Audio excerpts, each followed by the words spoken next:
Welcome back, guys. I am Jason Salyer, and generally when we're out in wild places on hikes or adventuring in some place, I carry pretty much all the equipment and supplies that my family will need. However, there's a very, very small chance that my kids should get separated from me. Something should happen to me or my wife, and they should have to fend for themselves, and they need to be properly equipped. A small pack such as this drawstring pack from P&W Bushcraft is perfect for kids, and you can adjust the drawstrings on this so it's shorter or longer for kids depending on their ages. My kids range from 8 to 13 years old, and in this kit they'll have all of the basics. I'm a big supporter of ready-to-go shelters for kids in survival situations. So if you're going camping, yeah, have them set up the tarps and tents and all the things, right? Hammocks and whatnot. That's fine. But if it's a survival situation and shelter really, really matters and they need to do it in a hurry, or they're possibly hurt or really, really cold or whatever, it needs to be something, in my opinion, that's just ready to go. And this SOL breathable bivvy is perfect because they can just unroll the thing, climb inside of it, and cover up and be protected from the elements. They're super lightweight. They're waterproof. And they have the Mylar reflective surface on the inside that also gives them a little bit of insulation. This is just a big piece of vinyl floor underlayment. It's a little bit of insulation, this is like foam, and it's got a Mylar coating on one side, and this is what the side that the kids would lay on. So it gives them a little bit of padding off of the ground, obviously. Not much, but we're not trying to make it the Holiday Inn. I don't care if they're a little bit uncomfortable. I want them to survive. And this is really light, small, and easy to carry. And this will reflect some of their body heat back to them, and it will insulate them from the cold ground. Just a cheap disposable water bottle. That's all they really need. It's really, really lightweight. And a lot of hikers actually, ultralight hikers use water bottles like this as well because they're much lighter than, say, a Nalgene bottle. So for a kid and weight matters for kids, this is going to be an easy option. And you can just toss them, recycle them, whatever, when they're through with them, or refill them. They last quite a while. For kids, Maggie, no, these snacks, not for you. No, not for you, girl, not for you. Not for you. For kids, morale is everything. And just a little snack, a beef jerky, some just chocolatey snacks, something like that they can snack on is everything. I could see a kid going from dragging, frowny, on the verge of tears, or maybe already in tears, and you give them a little snack, and holy crap, they are back. So snacks is a big one for kids. A solid fixed blade knife. This one was given to my son from Shane Adams from SE Knives, and this is his favorite knife at the moment. So this is the one that he likes. He knows how to use it safely. He has been given instructions on how to do that, and also what to do if he should happen to cut himself. So a solid fixed blade knife is a good idea, but use your best judgment for your kids and their abilities and their skill levels. So maybe a small folding Swiss Army knife type thing might be better for your kids, but that's your call. And then last but not least is just a metal container filled full of smaller survival items. A metal container is super important so they can boil water, they can collect water for one, and then they can boil it in a fire that they can easily create with the contents in here. So a metal container is just a have-to. Water filters are a good idea as well. But for the most part, especially where we live, there's water everywhere, and with what's in here, they're going to be able to easily start a fire. I think a water filter would be a good addition to this kit as well, just because it's easy, it's a no-brainer, and they don't have to really process the water in any way or build a fire. They can just get it clean. So a small water filter like a Sawyer Mini would be a good addition to this kit. A small Mylar blanket, so an additional source of shelter. They can make themselves a lean-to type shelter out of this with the supplies that are in here.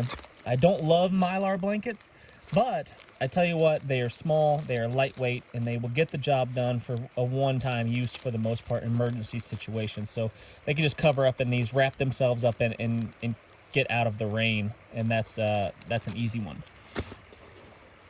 A bandana. A bandana can be used for all sorts of things. From a pre-filter, they can just use it to put over the top of their cup and get most of the crud out of the water if they should need it for that.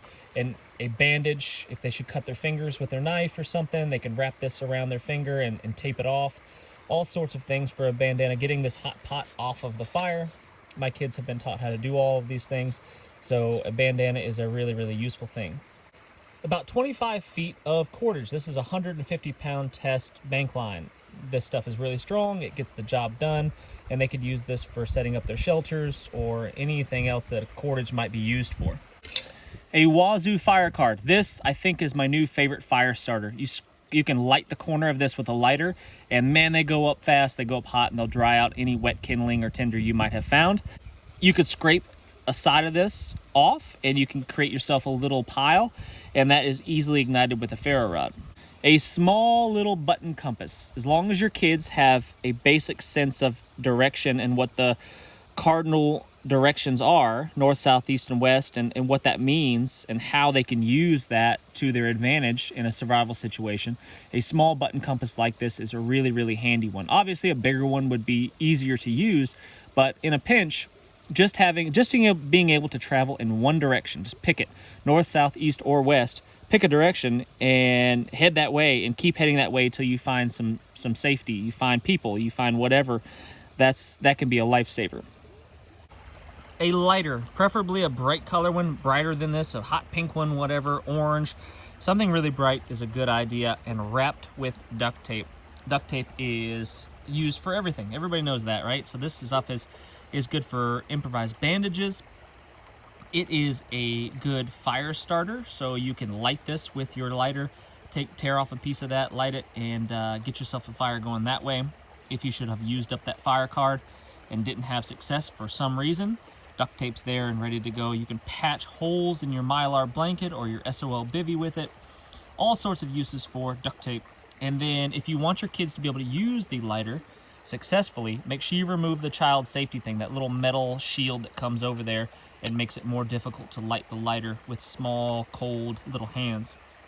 And this also allows the lighter to dry out faster. So if I was to drop it in the water, that shield hinders its drying, so make sure you remove that for your kids. Again, if you want your kids to be able to use these things safely, make sure you teach them how to use them. Get rid of the novelty aspect of it so they don't burn your house down. Make it a normal, ordinary, everyday tool, and make sure that they're safe with these things. And now on this short piece of bank line is the survival necklace. So if they should be in trouble, they can just put this thing on. It'll have a lot of the basic stuff, the really important things that they should need. So they just throw it around their neck, and then they've got it. They've got everything from a small flashlight, really bright at night. These things are actually pretty incredible. These come from Wazoo. All this stuff here is Wazoo products. This one I really like. The battery lasts a long, long time. It doesn't stay on, but some people might view that as a negative. But it doesn't stay on because you can't accidentally depress it and then drain the battery. But the battery does last a really, really long time. So really, really good little light right there. A small ferro rod. And then the striker is also an additional blade, this small little ceramic knife here. Super handy if something should happen to their bigger knife for whatever reason. They've got this small little backup folder right there. And then a whistle, which is very, very loud, super loud, so they can signal for help and find their way out of the trouble that they are in. All right, guys, thanks so much for watching. I really do appreciate it. Hit that thumbs up. Leave a comment for me. Tell me what's missing out of this kit. Tell me what stuff is unnecessary. I'd like to hear some feedback. That would be very much appreciated. Subscribe if you haven't done so already, and I can't wait to see you on the next one.